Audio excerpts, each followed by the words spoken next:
forward some. Your screen. Like some share.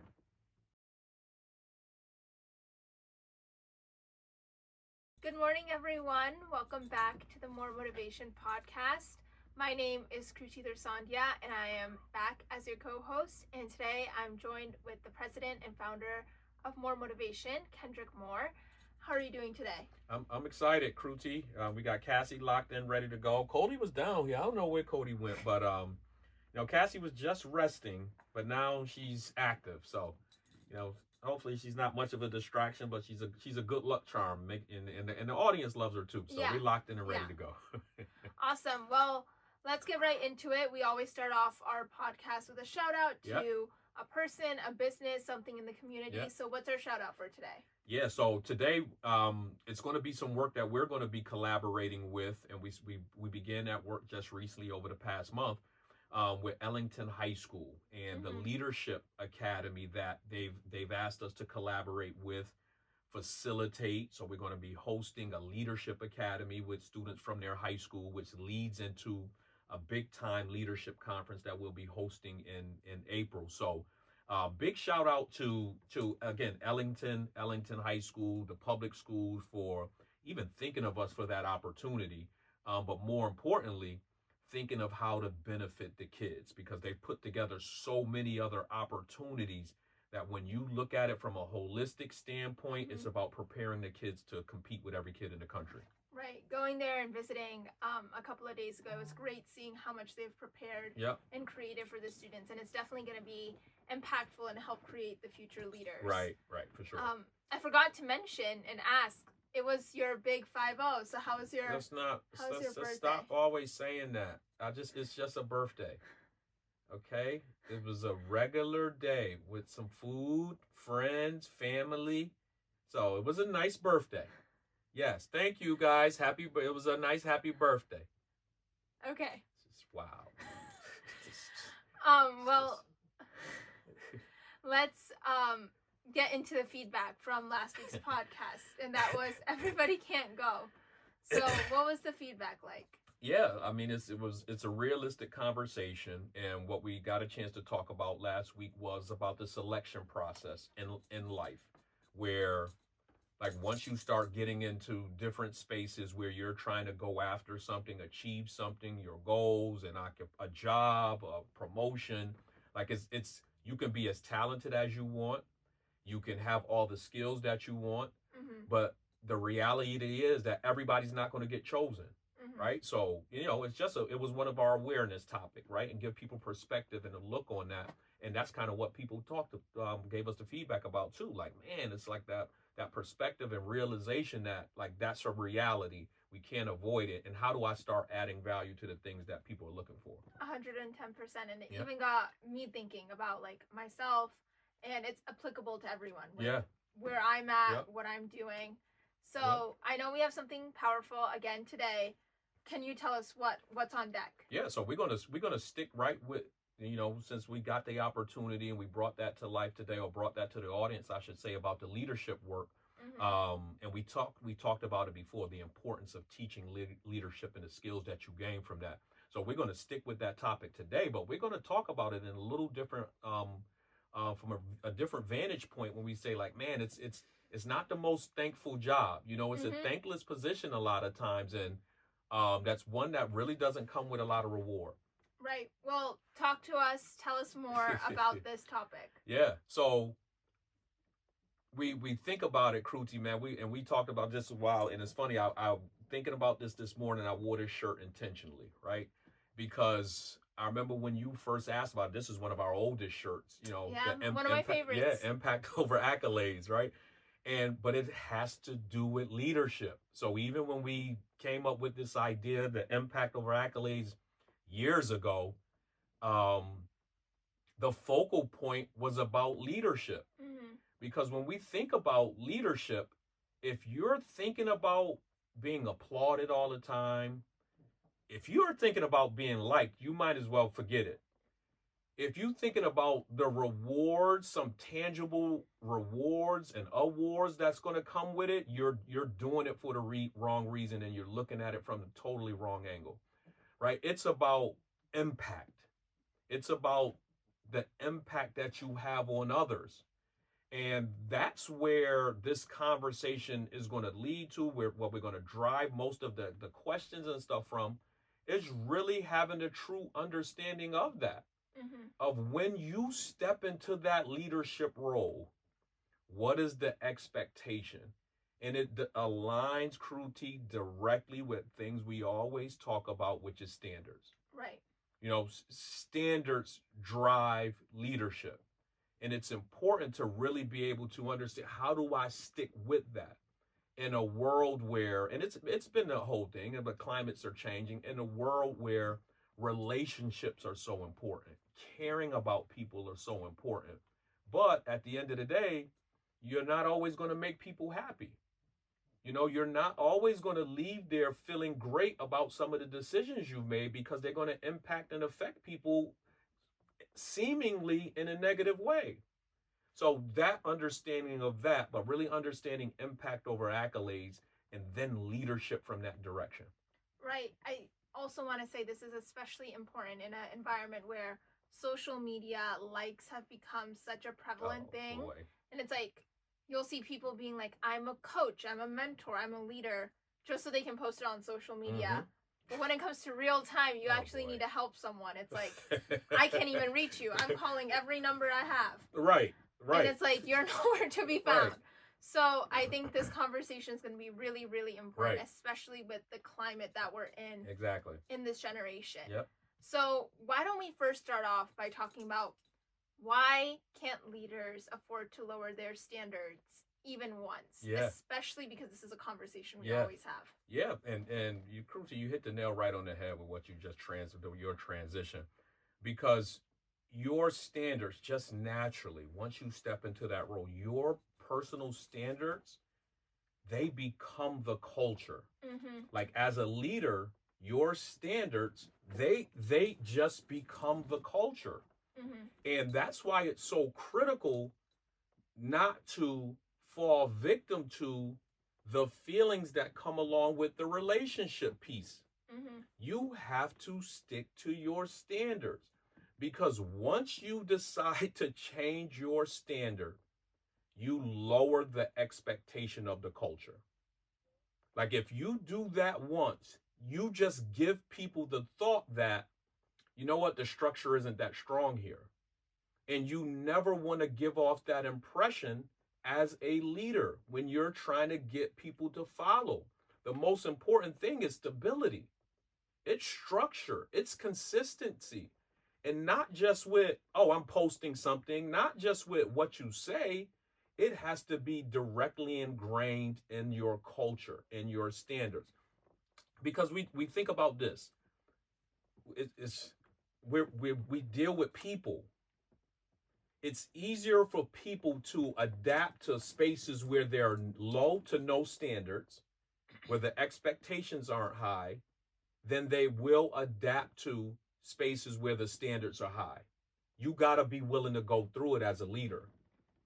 Because once, like I said, people are looking for the chinks in the armor. They're looking for, oh, he let us off on that, and now that's the culture, because we don't have any standards that are consistent. So you cannot lower standards as a leader. Like, we're not talking about work. You know, we talked about the difference between that too. We're talking about standards, creating that space where high standards that are consistent. Right, and being at USC, in these clubs, you have the opportunity as a student leader to set standards. Right. And I want to say it's probably even more as a student to hold high standards for other peers who may just be a year younger than you. Right. Because in reality, kids will, like, in one of the clubs, it's like, you can only miss one meeting. And that is it. Everyone has excuses of why I should miss more. And it's like, no, if you lower standard for one, it's a lowered standard for everyone. And you almost lose credibility as a leader to what you expect of them. Right. So you can't even do it once. Yep. And then you obviously don't lower standards for anyone. No, we're not going to do that. And it weeds out the people who are willing to stick with it and become better through that process. So why do leadership decisions sometimes upset people, even when they're right? And that comes with standards and other decisions as well. Leadership decisions are going to affect a lot of people just because a lot of people operate off of feelings, and they operate off of being comfortable, Mm-hmm. or I should say comfort, because you can become comfortable over time, but they just always want comfort, right? They want their feelings to be like coddled, and that's what happens. So sometimes the toughest decisions, they can be right, but they require the person to go through a process that's not always easy. It requires them to maybe make some changes to their natural personality. But at the end of the day, it's the right decision for the culture. It's the right decision that aligns with our mission. So that's why it can be so difficult for people, because people just naturally operate off of, I want to feel good too. Yeah. And when you're making decisions, especially for a whole group, that part, you can never start catering to each individual, right? You got to get them aligned and working towards a common goal, right? And through that process, it's not always going to be easy. And that's where some of the difficulties and challenges come through. It's just a part of the process. And a it's things leaders have to learn too, because they will start changing once people start feeling a certain way and expressing certain things. And I just want to say, it's nothing wrong with having conversations about that, with the individual. You're supposed to have those individual conversations. But long as you making sure it's aligned with where you want to go, like, you're fine, right? As long as you're making sure that you're not abusing the people that are following you, but it's a part of our standard, it's a part of our culture, and we're going to choose this process over comfort. We're going to choose our standards over just feeling good.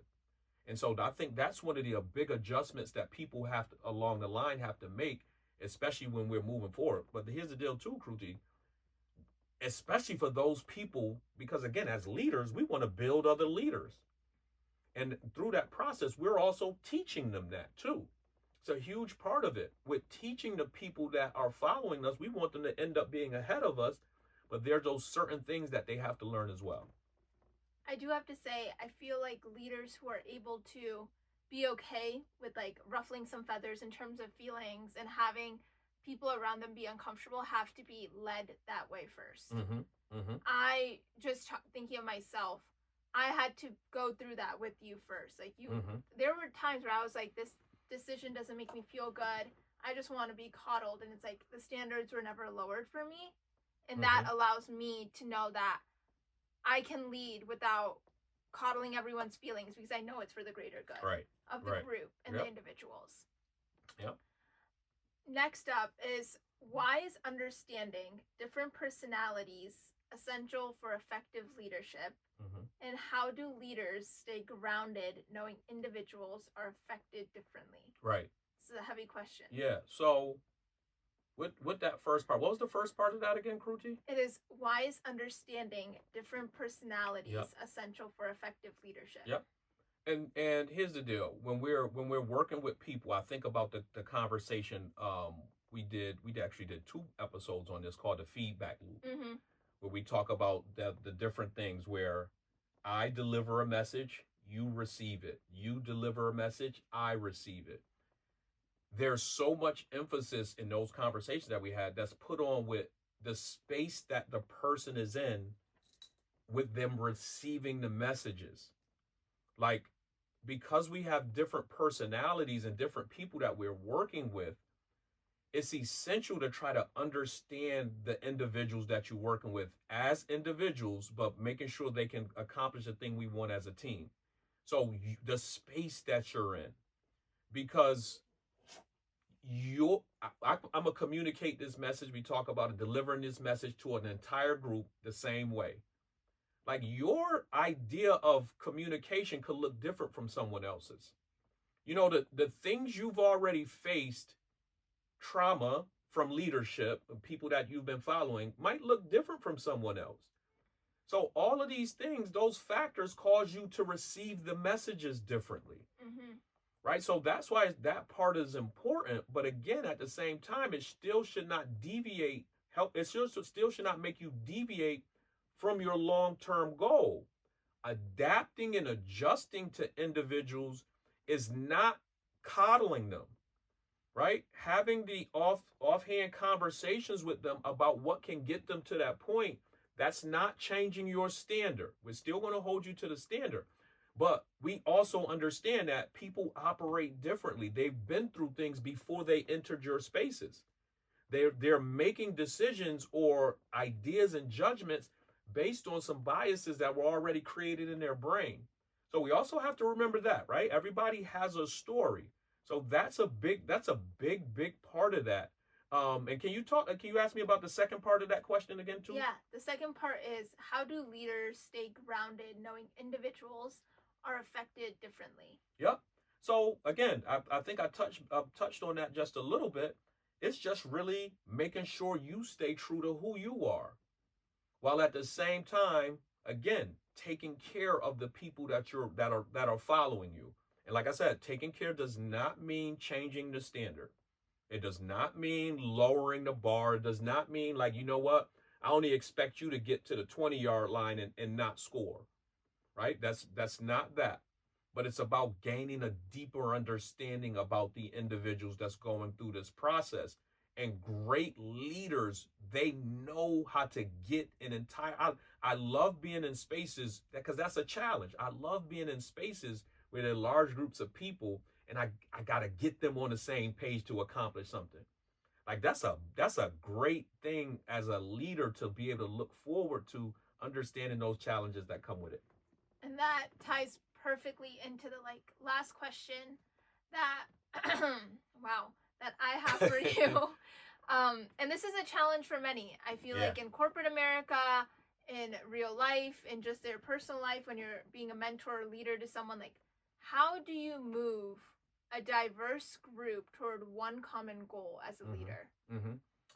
I think the first part of that, which can if you're not careful and don't really value standards, it can be tricky. But the first part of that is taking time to build relationships. Like that's critical, right? Like the relationship piece, showing people that you care. The reason why I say it can be dangerous for some is because too many people they rely and lean on the relationships too much for people to get stuff done. And then if you're not one getting it done, and we have a deeper or a closer relationship, I have a tendency to maybe overlook something, which affects the entire culture. Like everybody's watching each interaction. Right? So as critical as it is to build relationships, get people to know that you care about them, that you believe in them, truly believe in. Like I believe you can get this done, that you're encouraging them to get this done, that you're building a network, a system of support that we talk about. Who's the first person you talk to when things don't go your way? When you're building a strong network and you're feeling uncomfortable, I want you to talk to some of the people that's a part of our team, that's a part of the network, before you go outside the network and talk to people that aren't going through the challenges. Talk to the people that have overcome some of the things already, right? So those things are really, really critical when getting an entire team to move forward. That relationship piece, it's valuable. Like you can't go anywhere without that. But at the very same time, you can't let the relationship override your purpose. 100%. And I think that's something I really struggle with, especially when you naturally start forming relationships with people in your groups. Like that is inevitable. And you will naturally feel more personally connected to some other than others. Right. Because we're human. Like that is just how we function. Mm-hmm. And unconsciously, you don't even want to have favorites, but it's like you want to give them more leeway because you have that personal relationship. Right. And fighting that and making sure it's like, no, the standards in this room are the same for everyone, mm-hmm. even though we have this personal relationship outside mm-hmm. of this group. Mm-hmm. So something mm-hmm. I need to learn from as well. Now that we're coming to a close with the podcast, what do you want to leave the audience with? Mm-hmm. And as much as we love everyone that we encounter, every time somebody asks, "Oh, why do you do that?" When we were at Staples, Yeah. why do you do that? Because I care about Right. like, but it's intentional, right? It's a part of who we are. This is not something we always say this. I always say this, like, I don't function as a leader because the title was given to me. It's something that I care about people. I want to have an impact on the lives of the people around me, title or not. And I know what my intentions are. They're pure, to see other people do better. I just want to see people do well. This is not no cliche conversation. Like, it's to the core. It's in my heart. And at that same time, I choose my standards and mission and understanding from experience how to get people to where they're supposed to be, and going through that process over comfort. Like, as someone who's been through the process and had some amazing and still have some amazing leaders that hold me to a standard, and sometimes it's like, man, because you want to, after you gain a certain amount of experience, it's easy to say, I know that already. I know that. It's just crazy. Like my man Louis DiLoretto. We talked about my mentor Frank DiLoretto, his son Louis DiLoretto. I see him as one of my mentors now too. One day he followed up with me on some, we're talking about some different opportunities, and he kept checking in on me like repeatedly. How are you doing? Like, did you get that? Did you get that done? Me with and he was cautious of it because he followed up after, like, I don't mean to hover over you, but he's my leader. Mm-hmm. I see him as a mentor. And I followed up and I said that to him. I said, don't worry about that. I'm good. I don't take that any other way than I get you care about me. You want to make sure I'm going through this process, that you understand and I don't, and that I'm getting it right. But a part of me could have been like, I know that, like, I'm older now. Right. Like, you don't have to do that to me.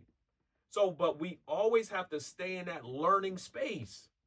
We got to stay in that space where we want to get better so our leaders can operate. We got to be able to trust them. So as people that are in those spaces where you got people ahead of you that know a little more, that are trying to push you, want to learn. Like, have this affection to learning and getting better. That can solve a lot of those issues. But you got to understand what comes along with the process. It's always standards over comfort, right? The standards are going to drive and lead the right cultures to the spaces and to the mission that is going to get. All right, so lock in. Thank you, everyone, once again for joining us. This was a powerful message, and I know many of us will definitely take something away from it. And we look forward to seeing you all again next week. Bye, everyone. I just want to thank my son, Kendrick Moore, for dedicating his life to helping our youth. I know it's a tough task, but keep up the good work with Moore Basketball Clinic. I'm proud of the man you have become. I love you.